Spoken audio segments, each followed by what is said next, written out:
It's not about fixing your life. It's about understanding the things that make you feel you have a f***ed up life. It might be wise to repeat that part that I just said. And not because I'm so brilliant, but because it's the truth. But if you don't, then that isn't bad. It just shows that your mind has become complacent. And that for the rest of this video, your mind will stay on the couch in the left part of your brain, uninterested in the information coming into the right part of your brain. Because if I simply told you the secret on how to unfuck your life today, immediately, you wouldn't do it. You wouldn't try it. I mean, just look at the other videos you've watched about the 7 steps of a Stoic or 10 rules of monk mode or other ancient techniques. Most of these things you have never tried. Some you did, but they didn't last. And there's virtually nothing you still do. Radical self-experimentation is the only way. All the others are gone by Sunday. The walks into a far, distant, unknown land where you connect the dots by yourself are the only walks that lead to your destination. Self-improvement tips, hacks, techniques may get you a better car. They will not lead you to your destination. You will leave this video without seeing lasting change in your life. That's the truth for 99% of people who are watching this. Because a human always defaults to his defaults. Unless this person is more desperate than he is comfortable. Only when his back is against the last wall standing, he acts. Only when all the boats are burned to the ground is when he finally fights for his life. When the pain of staying the same is greater than the pain of change. This is when he starts walking. And that is the moment when you start to understand the source of the things that make you feel that you have a top life right now. It's the source that matters. No one seems to look there. How can you fix a leak in a roof if you don't know where the leak is? How are you going to win the lottery if you don't know where to claim your prize? How can you unf*** your life if you don't know where it's f***ed? Do you see? Don't try to stop the waterfall of pain. Instead, try to find the root of the river where your problems flow from. What I'm about to say next doesn't hit home until you're ready. I still want to say it anyway because there might be one person watching this who is. Not because I say so, but because to almost everyone it's just too cryptic. Your mind is your source of all your pain and problems in your life. To be more specific, it is at the root of 5 traps in life. The traps of need, instruction, self-image, conditioning, and attachment. Let's take a look at need first. You might need Netflix to feel good and escape from your problems. I think almost everyone needs their phone to maybe not feel lonely.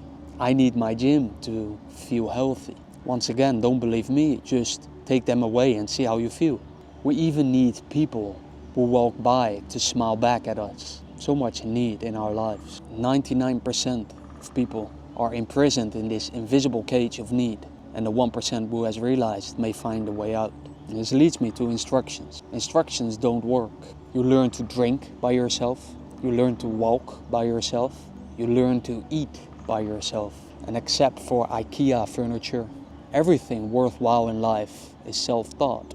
And once again, don't believe me, just look at your own life. And anyone who believes they need a coach to become the #1 fighter in the world, or anything #1, has not realized the genius of the self-taught human. And this might trigger a lot of people, I'm not sure. They might starting to type their hate comments right now because they disagree. That's fine, because I'm not talking to them. I'm talking to the person who asks him or herself these questions. And to the others, keep following coaches and their instructions and see where it brings you. This brings me to self-image. It's a source of many problems in my life. The self-image of the successful entrepreneur that has many employees and makes lots of revenue. That was my self-image for a very long time. And that's what I got. I made over $4 million in revenue, hired over 45 people, until I realized that that is not what I wanted. And by the way, I'm Jordan. I'm showing how I grow my personal brand, achieve financial freedom, or maybe better said, remove the need of money and find peace in my life. And it may befit you to find out your own self-image, or sometimes maybe more than one. And when you find out, ask yourself if that is really who you want to be. Because the truth is that most of us do things for external reasons. You want things because other people imply or have implied that they are good for you. This is the trap of conditioning. And it's a trap because it's so invisible. Nobody talks about this. Or we all suffer from it. I mean, do you want a Lamborghini if you were the only human on earth? Or do you want the Rolex or Gucci shoes if you were here alone? You wouldn't give a f***. That's the truth. But you're so conditioned, and many people just can't help themselves. And the serious person spends time alone to unconditioning himself from everything and anything that he wanted and got because of other people, so that he may finally finds out what he wants for himself. This reminds me of a quote that I heard from Ellen Watts when I was maybe 12. I love you so much, I could eat you. When we get something we like, we get attached to it. When we love someone, we fear that they will leave us. And this fear causes an enormous amount of suffering in our life. This is a trap of attachment. And once again, all caused by the mind. So to unf*** your life, you must eliminate the mind. Not reducing the mind, but destroying it. No mind at all. No self-improvement, self-perfection. Because why feel happy today to feel pain again tomorrow? Why calm the mind on Sunday to have it raging again on Monday? But, there's a big but. It doesn't work. Well, it doesn't last if it becomes another chase. If you want to really unf*** your life, don't chase it like monk mode, 75 hard, no fap. True desire is the only way. So what do you desire? That's the question I leave you with. And only the serious person may check the show notes. Talk soon.